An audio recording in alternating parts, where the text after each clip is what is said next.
Hello there. I hope you're well today. Thanks for stopping by. I wanted to talk a little bit about a very divisive subject regarding Israel, as Israel is a hot topic these days. There's much anti Semitism being spread around. But there's this belief, and tragically, it's a belief system that is found in many church circles, theologically speaking, and it is considered as replacement theology. Another way to call it is supersessionism, where they believe that God has rejected Israel as his people, and the church has replaced Israel, inheriting all the promises and blessings.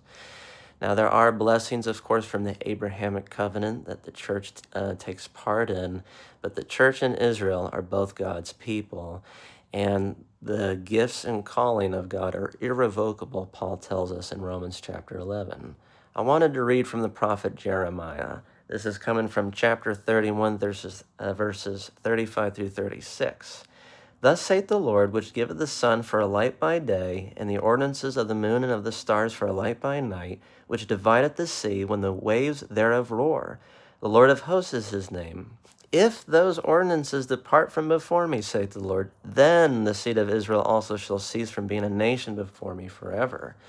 This is demonstrating God's irrevocable covenant with the nation of Israel, that he is saying that if creation itself fails, only then will Israel cease to be my people, which is an impossibility because God will always keep these things in place. Creation is in the palm of his hands.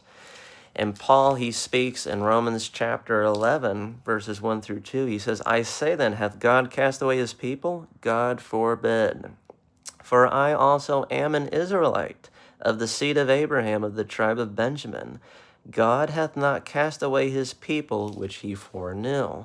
This is an important passage, and I encourage reading and taking your time to study Romans chapter 11, because there's a lot of misconceptions and confusion regarding Romans chapter 9 through 11.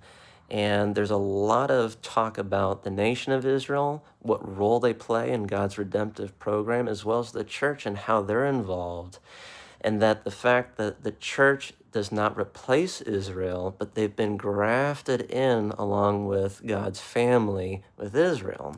That doesn't mean that the church is Israel or acts like Israel. They're both separate entities, but both play a significant role in God's family.